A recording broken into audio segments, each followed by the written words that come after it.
स्वागत है आपका। मेरा नाम है आशुतोष पाल और आप देख रहे हैं बर्निंग कैंडल। तो आप सब में से जिसने सेशन ज़ीरो नहीं देखा तो प्लीज़ इस सेशन से पहले उसको ज़रूर देखिएगा, अगर आप स्टॉक मार्केट में बिल्कुल नए हैं तो, क्योंकि उससे आपको आइडिया लग जाएगा कि आपको करना क्या है स्टॉक मार्केट में, कैसे आप जगह बना सकते हो, मतलब कि इन्वेस्टमेंट करनी है या ट्रेडिंग करनी है या दोनों ही करना है। ओके, तो कुल मिलाकर आपको क्या करना है इस मार्केट में, इसका पता सेशन ज़ीरो देखने के बाद ही लगेगा। ओके, अगर आपको ये सेशन अच्छा लगता है तो वीडियो को लाइक करके प्रोत्साहित करिएगा, और आप हमारे साथ जुड़े रहना चाहते हो तो सब्सक्राइब और बेल आइकन को क्लिक करना मत भूलना, जिससे आप आगे की वीडियोस देख सकते हो। तो आज हम डिस्कस करेंगे प्राइस मूवमेंट के बारे में। ओके, अब हम ये जानेंगे किस कारण से किसी स्टॉक का प्राइस कम होता है या ज़्यादा होता है, और क्या है मेथडोलॉजी जो कि सप्लाई एंड डिमांड से किसी प्राइस को चंद लम्हों में कम और ज़्यादा कर देती है। ठीक है, तो सबसे पहले हम बात करेंगे न्यूज़ पर, कैसे एक पॉजिटिव या नेगेटिव न्यूज़ किसी स्टॉक के प्राइस को अफेक्ट करती है।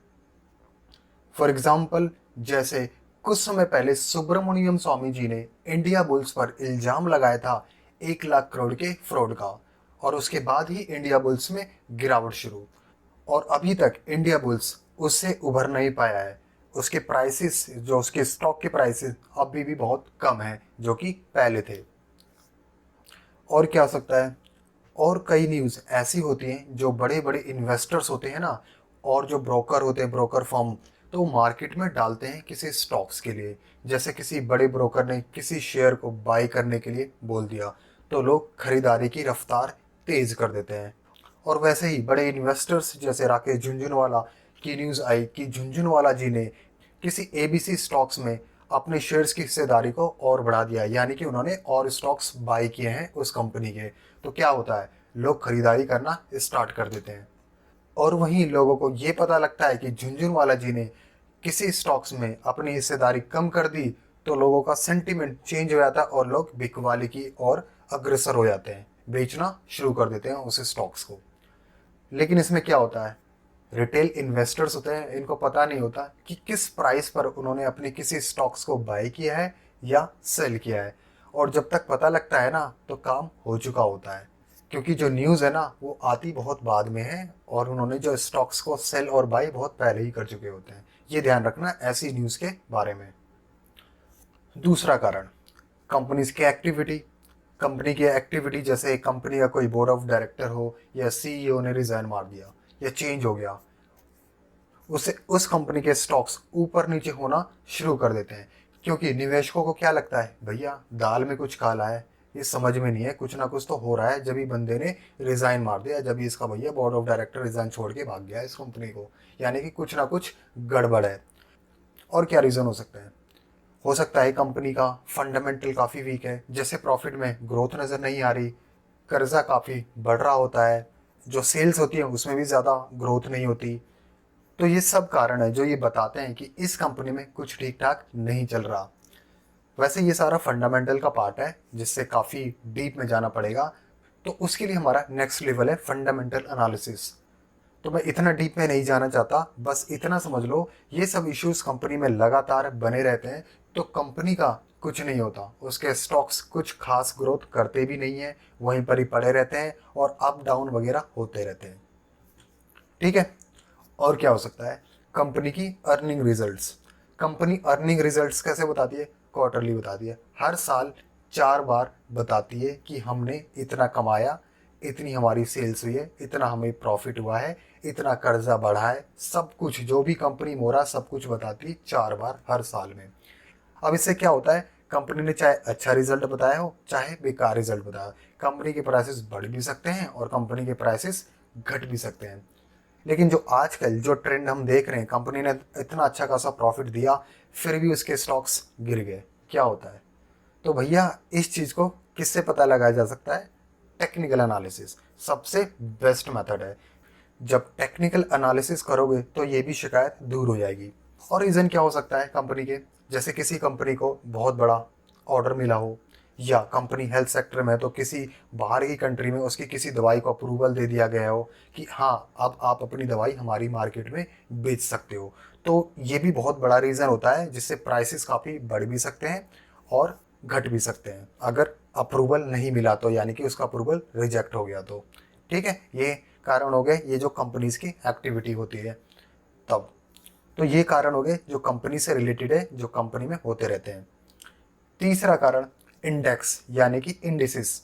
अब इसको बताते हैं बजट। बजट ही ले लो, हर साल बजट आता है। जब किसी बजट में किसी स्पेसिफिक सेक्टर के बारे में कोई नई पॉलिसी आती है या कुछ नया नियम कानून आते हैं तो उस सेक्टर के हाव भाव ही बदल जाते हैं। अगर वो बजट उस सेक्टर के फेवर में होता है तो उससे जुड़ी जितनी भी कंपनीज होती हैं उसमें लोग खरीदारी शुरू कर देते हैं और भाव उन स्टॉक्स के काफ़ी ऊपर चले जाते हैं। और अगर बजट फेवर में नहीं है तो भैया सेक्टर के स्टॉक्स में लोग बिकवाली करना शुरू कर देते हैं क्योंकि पैनिक मच जाता है। बाकी और क्या कारण हो सकते हैं किसी इंडेक्स को अफेक्ट करने के? कोई अचानक से देश में विपदा आ गई, अब क्या होता है तो देश में पैनिक क्रिएट हो जाएगा। और जैसे अभी के हालात देख लो, कोरोना द पैंडेमिक, कैसे कोरोना में कुछ सेक्टर्स में बाढ़ सी आ गई, जैसे आईटी सेक्टर से ले लो या हेल्थ सेक्टर से ले लो। ये सेक्टर सब ऊंचाइयों पर है क्योंकि इस पेंडेमिक में सबसे ज़्यादा फायदा इन्हीं को हुआ है। और इसी पेंडिंग में दूसरे सेक्टर से देख लो, जैसे होटल एंड ट्रेवल इंडस्ट्री, उसको देख लो।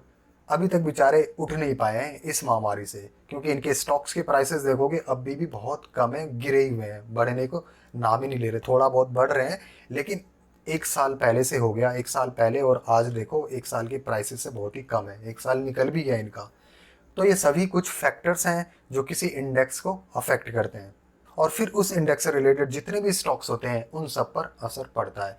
पॉजिटिव है तो भैया प्राइसेस को बढ़ने के चांसेस होते हैं और नेगेटिव है तो प्राइसेस घटने लग जाएंगे किसी भी स्टॉक्स के, ज़्यादातर स्टॉक्स के उस सेक्टर में। ठीक है, यहाँ तक क्लियर। चौथा कारण है टेक्निकल एनालिसिस। ये सबसे बेस्ट मेथड है किसी भी स्टॉक के प्राइस के मूवमेंट के बारे में पता लगाने का। मतलब कि टेक्निकल एनालिसिस से ही स्टॉक्स काफ़ी ऊपर नीचे होते रहते हैं। ये जितने भी कारण दिए हैं, जैसे न्यूज़ हो गया, न्यूज़ टेम्परेरी होती है, इंडेक्स इंडिसेस भी टेम्परेरी होते हैं, कंपनीज एक्टिविटी भी टेम्परेरी ही होती है ज़्यादातर। लेकिन जो इसमें फंडामेंटल एनालिसिस है उसको छोड़ के, क्योंकि फंडामेंटल एनालिसिस एक एक्स्ट्रा कवच है जो कि लॉन्ग टर्म के लिए बहुत ही काम आता है और स्विंग ट्रेडिंग के लिए भी। तो अब आप ये सोच रहे होंगे कि टेक्निकल एनालिसिस में ऐसा क्या है। तो भैया टेक्निकल एनालिसिस बड़े बड़े लोग यूज़ करते हैं। आजकल हम जैसे रिटेल भी यूज़ करने लग गए हैं कुछ पढ़ बढ़ के, लेकिन मेनली यूज़ बड़े इन्वेस्टर्स ही इसे करते हैं। अब कैसे करते हैं चलो मैं आपको बताता हूँ। देखो मार्केट में बहुत सारी स्ट्रेटजीज हैं। कोई कैंडल के पैटर्न से स्ट्रेटजी बनाता है, तो कोई ट्रेंड लाइन से बनाता है, तो कोई सपोर्ट और रेजिस्टेंस से बनाता है। तो इनमें से सबसे सिंपल है जो वो सपोर्ट और रेजिस्टेंस है, जो मैं आपको हल्का सा बता देता हूँ क्योंकि ज़्यादा डीप में नहीं जाना, डीप में बात नहीं करनी, इसको हम डिटेल्स में बात करेंगे जब इसका समय आएगा हमारी स्टॉक सीरीज में। तो क्या होता है सपोर्ट और रेजिस्टेंस में, चलो देखते हैं।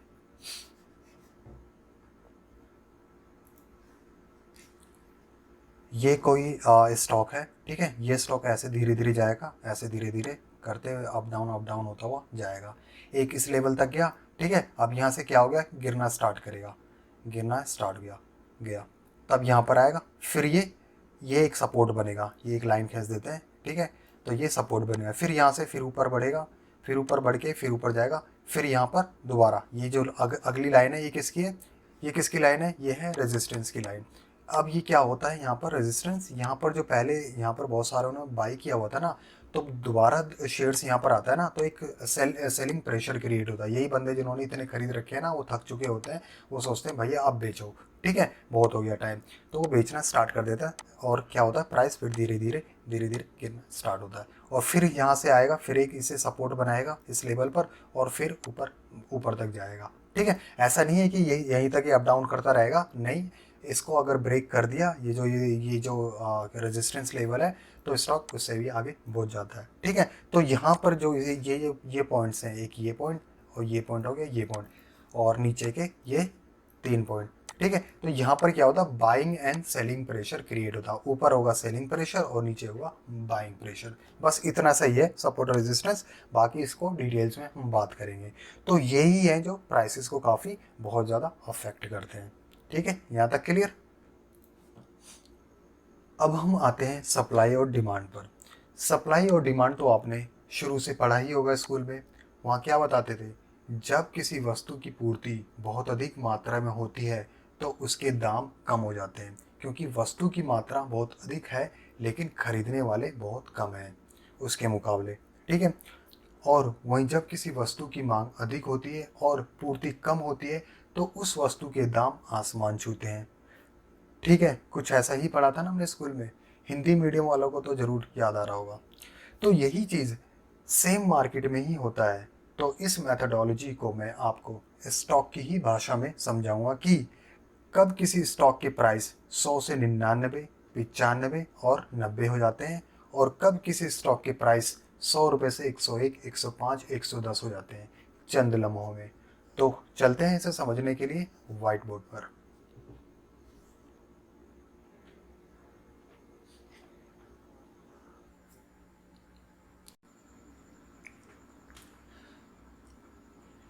तो यह है हमारा व्हाइट बोर्ड। यहाँ पर ये क्या है, ये मैंने डेटा लिया है मार्केट डेप्थ का। किसका, आईसीआईसीआई बैंक का है। अब देखो ये क्या होता है मार्केट डेप्थ, थोड़ा सा बता देता हूँ। यहाँ पर बहुत सारे ऑर्डर्स लगते हैं, जितने प्लेटफॉर्म होते हैं ना, ब्रोकर, जितने ब्रोकर होते हैं, ब्रोकर्स पे सबके अकाउंट्स ओपन होते हैं। जितने भी हम जैसे इन्वेस्टर्स होते हैं वहाँ पर बोली लगाते हैं। जैसे मुझे एक शेयर प्राइस खरीदना है तो मैंने लगा दिया कि भैया मेरे को 650 रुपये पे जब आएगा तो मैं ये खरीद लूँगा। ठीक है।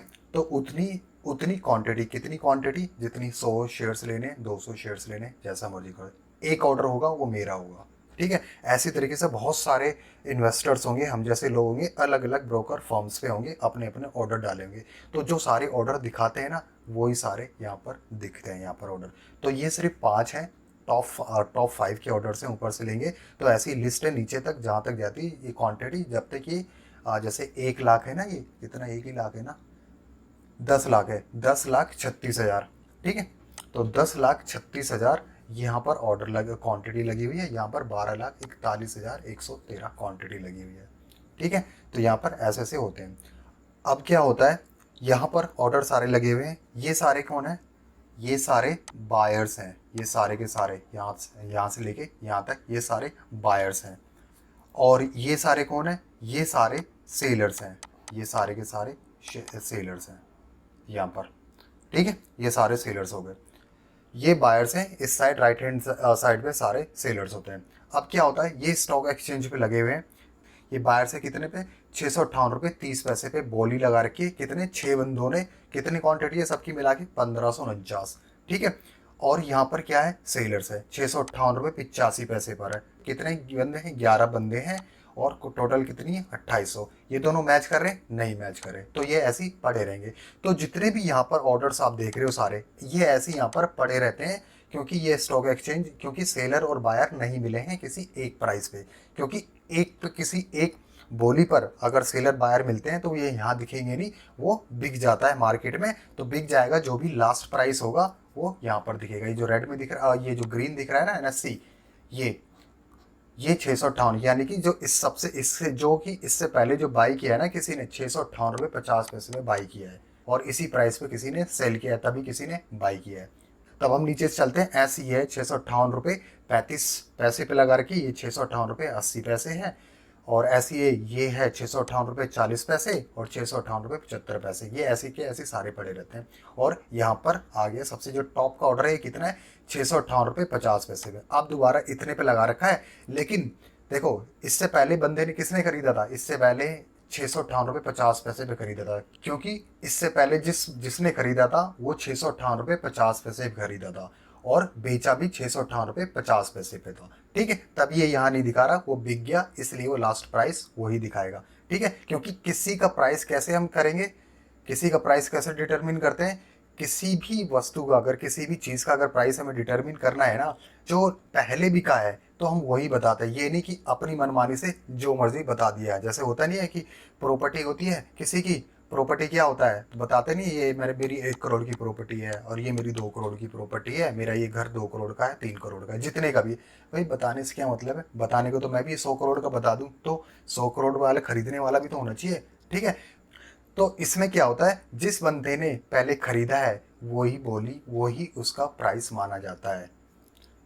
तो उससे क्या होता है, जो इससे पहले बिका हुआ है जिस प्राइस पे, वही प्राइस मार्केट प्राइस माना जाता है, क्योंकि यही बताया गया इससे पहले इस प्राइस पे ही बिका है, तो हम वही प्राइस मानते हैं। तो जो एनएससी का जो टॉपर होता है वो वही प्राइस दिखाता है कि जो पहले बिका हुआ है, ये नहीं कि जो ये ऑर्डर सारे दिखा दे रहे हैं, क्योंकि ये सारे ऑर्डर दिखा दे रहे हैं, सब बोले जा रहे हैं कि मेरा ये प्राइस है, ये प्राइस है, उससे कोई मतलब नहीं है। जितना मर्जी आप बोलो, जब तक 2 बंदे नहीं मिलेंगे, जब तक वो ऑर्डर नहीं माना जाएगा, उसकी कीमत तय नहीं होगी। ठीक है, इसलिए कीमत वही दिखाएगा जिस बंदे ने इससे पहले खरीदा हुआ है। ठीक है, जिसने, जैसे इसमें 658 रुपये 50 पैसे पे खरीदा हुआ है, इससे पहले का ऑर्डर यही था।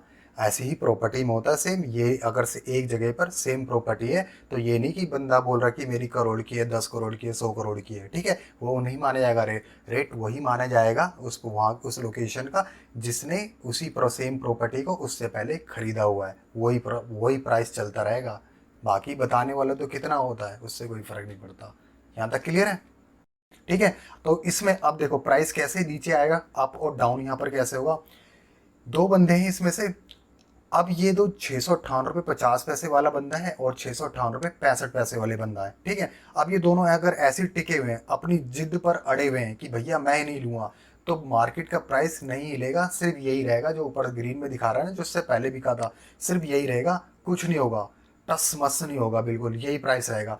अब इसमें से प्राइस अगर जाएगा या तो 658 रुपये 50 पैसे से ऊपर जाएगा, ठीक है, या तो 658 रुपये 65 पैसे से नीचे आएगा। कैसे आएगा, इन दोनों बंदों में से जो बंदा पहले झुकेगा, यानी कि जो बंदा अपनी इच्छाओं की आहुति देगा। ठीक है, अगर बायर बायर बोलता है चल यार मैं कि ये बंदा आ नहीं रहा, मैं ही चला जाता हूँ उसके पास, तो उसका तो क्या होगा, प्राइस बढ़ेगा। ठीक है, क्योंकि इच्छाओं की आहुति किसने दी, बायर्स ने, कि बायर्स बोला नहीं मिल रहा, चलो सेलर्स के पास खुद ही चले जाओ। ठीक है, जिसके पास, अगर यही सेलर मान रहा, सेलर बोल रहा है यार ये बायर भी जिद पे अड़ा हुआ है, चल मैं खुद ही चले जाता हूँ, तो सेलर अगर बायर के पास जाएगा तो प्राइस घटेगा, क्योंकि बायर बायर क्या होता है, जो भी बंदा, जो खरीदने वाला बंदा होता है ना, हमेशा कम प्राइस पे खरीदने के लिए तैयार रहता है, और जो सेलर होता है ना, हमेशा ज्यादा प्राइस पे खरीदने के लिए तैयार होता है। तो यही चीज, सेम चीज यहाँ पर है। ठीक है, अब इनमें से अगर 658 रुपये 50 पैसे वाला बंदा बोलता है, और ये बायर बोलता है चलो ठीक है यार, क्या वो बंदा नहीं आ रहा तो मैं ही चला जाता हूँ, तब ये अगर यहाँ से जाएगा तो इसका प्राइस क्या हो जाएगा, ये जैसी 658 रुपये 65 पैसे पे जाएगा तो ये बिक जाएगा, तो यहाँ पर ये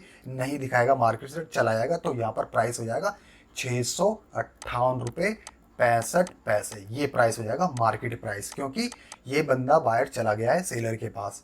ठीक है, ये तो हो गया, ऐसे ही ये अप होता है। अब डाउन कैसे होगा, अब डाउन ये होगा कि जैसे कि हमने बोला ना कि यहाँ पर बायर ने अपनी इच्छाओं की आहुति दी है, ठीक है, वैसे ही सेलर अपनी इच्छाओं की आहुति देगा। सेलर झुका है ना, यानी कि सेलर झुका किसके, बायर के आगे, तो यानी कि बायर का दबदबा है। तो अगर जैसे ये है 658, तो ऐसे ही जाएगा ही 658, तो ये बोल रहा है चलो ठीक है यार वो नहीं आ रहा, तो मैं ही इसके पास चला जाता हूँ, तो जैसे ये यहाँ पर जाएगा तो इसका प्राइस घट के आ जाएगा 658 रुपये 50 पैसे। ठीक है, प्राइस ऐसे ही फ्लक्चुएट होता है, तो ऐसे ही है, ऐसे ही धीरे धीरे नीचे जाता रहता है। ठीक है, अब मैं इस चीज को, यहाँ तक क्लियर है कैसे प्राइस सेकंड्स मतलब कि अप डाउन होते रहते हैं। अब एक चीज और आती है इसमें, आपने देखा होगा कभी कभी जो सेकंड्स में होता है, चाहे मिनट में ले लो या क्या नाम है घंटे में ले लो, महीनों में प्राइस अचानक से बहुत ही कम हो जाते हैं या अचानक से बहुत ज़्यादा होते हैं। जैसे 100 रुपये से कोई प्राइस है, 100 रुपये का प्राइस है, ठीक है, 100 रुपये से नीचे चला गया, 98 पे आया, 97 पे आया, और ये 90 पर आ गया। ठीक है, ऐसे अचानक से प्राइस हो जाता है ना, कितने मिनट में भी हो सकता है, सेकंड्स में भी हो सकता है 1 घंटे में आया, कैसे होता है अचानक। ठीक है, और यही प्राइस, ये तो नीचे हो गया, ऐसे ही 100 रुपये से, 100 रुपये का प्राइस है ये, 100 रुपये का, ऐसे यहाँ से जाएगा 101 हो गया, यहाँ से 102 हो गया, ठीक है, ऐसे ही करके ये 110 हो जाएगा। ठीक है, ये कैसे होता है ये मैं आपको बताता हूँ। यहाँ पर जाने के लिए कितनी क्वांटिटी वगैरह खरीदनी पड़ती है किसी को, किसी प्राइस को इतना ऊपर ले जाने के लिए और इतना नीचे ले आने के लिए। ठीक है, तो चलो अपने व्हाइट बोर्ड में चलते हैं, जो एक्सेल है हमारा। ये है, ये मैंने खोला, इसको पहले हटा दूँ, सारा मिटा दूँ, ठीक है। और ये थोड़ा सा बड़ा कर लेता हूँ इसको, यहाँ पर बड़ा हो गया, दिख रहा है। अब थोड़ा सा और बड़ा कर लेता हूँ, ये हो गया, यहाँ पर सेट हो गया। अब देखो कैसे होता है। ये यहाँ पर जो ग्रीन दिखा रहा है, ग्रीन कौन है? बायर है। बायर क्योंकि हमेशा कम प्राइस पे खरीदने के लिए तैयार होता है, तो वही दिखाया है। जैसे ये मार्केट हमारा प्राइस था ना 658 रुपये, वही सेम मैंने डेटा उठाया है, तो उसी के हिसाब से मैंने डेटा बनाया है यहाँ पर। तो 658 रुपये पर है भी प्राइस, करंट प्राइस ये है।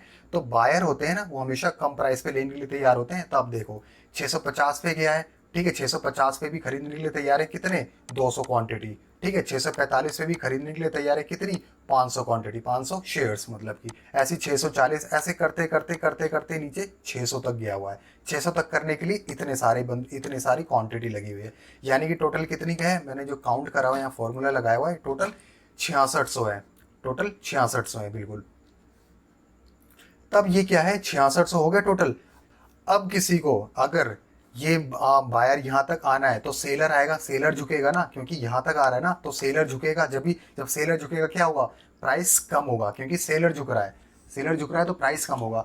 अब सेलर को क्या होगा? सेलर होगा कोई बड़ी मछली आती है, ठीक है। ये छोटी मोटी अचानक से जो इतने ऑर्डर नीचे जाता है ना अचानक से सेकंड्स में, और ये सेकंड्स में कि 10-10% का चेंज होता है, यहाँ पर भैया हमारे सबकी बस की नहीं होता। रिटेल इन्वेस्टर्स नहीं होते। रिटेल इन्वेस्टर्स क्या होते हैं? 100 200 300 ऑर्डर, ऐसे ऐसे 50 ऑर्डर ऐसे करके लगाते हैं, ठीक है। लेकिन जो बड़ी मछली होती है ना, बड़े लोग होते हैं, जो FIDI वगैरह हो गया, जो बड़े इन्वेस्टर्स होते हैं, वो एक ही बार में ऑर्डर लगा देते हैं। क्या सेल करना चाहते हैं ना, उन्हें लगता है सेल करना है, तो वो एक ही बार में सारे ऑर्डर सेल करते हैं। तो अब सेल करने के लिए क्या होता है? वो मार्केट ऑर्डर लगाएंगे। मार्केट ऑर्डर ये होता है कि मतलब एक बार ऑर्डर लगा दिए, जितने भी बायर्स हैं, जितने होते हैं, वो सारे बायर्स को खरीद लेता है, बायर्स के प्राइसेस को खरीद लेता है। तो ऐसी है। तो नीचे जाने के लिए क्या करना पड़ेगा? ऑर्डर को, उसको अगर 600 पे आना है, तो ये सारे 6600 शेयर्स उसे खरीदने पड़ेंगे बरा। तो उसे मान लो उसने अगर 6600 शेयर लगाता है, तो ऐसे ऐसे आएगा, एक ही बार में लगा देगा। पहले ये सेकंड्स में होगा या मिनट में, जैसे भी होगा। पहले 658 50 1070 क्वांटिटी खरीदेगा, फिर 280 क्वांटिटी पे ऐसे खरीदेगा, ठीक है। तो ऐसे करते करते ये 500 पर आएगा, 500 से 600 700, ये सारे ऑर्डर खरीदते खरीदते खरीदते खरीदते खरीदते खरीदते जितना खरीदता रहेगा वो नीचे खरीदता रहेगा, जितना सेल करता रहेगा, सॉरी, सेल करता रहेगा, सेल करता रहेगा, करता करता यहाँ तक सारे के सारे उसने सेल कर दिए, इन सब बंदों ने खरीद लिए, ठीक है। तो जिस बंदे ने लास्ट में खरीदा है, वो उसका प्राइस होगा। लास्ट में किसने खरीदा है? 600 की बोली पर 300 शेयर्स। तब यहाँ पर आके रुक गया, यानी कि यहाँ उसने अपने 6600 शेयर्स बेच दिए। तो जो लास्ट बंदे ने खरीदा है वो 600 पे खरीदा है, तो वो उसका प्राइस होगा। ऐसे ही कोई प्राइस अचानक से आ जाता है नीचे 600, ये 600 हो गया। अब ऐसे कोई शेयर्स अगर बढ़ाने ऊपर जाता है, जैसे कि 100 रुपये से 110 रुपये पे आता है, तो यहाँ पर 658 रुपये से 700 पे कैसे जाएगा? सेम सेम वैसी चीज़ है। उसी तरीके से ये कितनी क्वांटिटी है सबकी? सबकी क्वांटिटी है कि जैसे 658 रुपये पे 200 बंदे ने लगा रखी है, ठीक है, 200 क्वांटिटी लगी हुई है।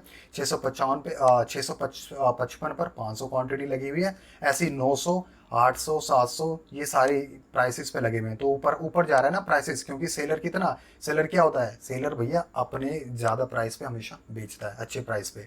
यानी कि बायर को झुकना पड़ेगा सेलर्स के आगे। अगर बायर झुक रहा है तो प्राइसेस बढ़ेंगे, क्योंकि सेलर के आगे सेलर हमेशा अप सबसे ज़्यादा प्राइसेस पे बेचता है।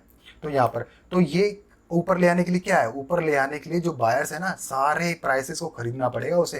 ये 500 क्वांटिटी, 900 क्वांटिटी, 800 क्वांटिटी, 665 पर, ये ऐसे ऐसे कर करके जो लास्ट में क्वांटिटी खरीदेगा, जो बिकी है, तो वो मार्केट आएगा। तो यहाँ तक पहुँचने के लिए क्या करना पड़ेगा? यहाँ तक पहुँचने के लिए इसे सारी की सारी क्वांटिटी, ये सारी की सारी खरीदनी पड़ेगी। यानी कि कितना है टोटल? 4575 क्वांटिटी बंदा खरीदेगा, जो कि इतने पैसे होंगे वो खरीदेगा। तो उस सब ने जो ऑर्डर लगे धड़ धड़ करके, ये सारा सारा करके यहाँ तक पहुँच जाएगा। यहाँ तक पहुँच जाएगा यानी कि ये खरीदा। लास्ट ट्रेडिंग प्राइस 700 रुपये पे, यानी कि अब प्राइस पहुँच जाएगा 700 का, ठीक है। ऐसे ही पहुँच जाता है बहुत ही सेकंड्स में किसी के ऑर्डर। यहाँ तक क्लियर है? यही है जो बताना चाहता हूँ कि मार्केट कैसे अप डाउन होता है। यही मेथोडोलॉजी है सप्लाई एंड डिमांड की, सेम, और कुछ नहीं होता। यही चीज़ है स्टॉक की भाषा में, ठीक है। यहाँ तक क्लियर? तो हमारा ये चैप्टर यहीं पर ख़त्म होता है प्राइस मूवमेंट का। यहाँ पर हमने सारा क्लियर कर दिया।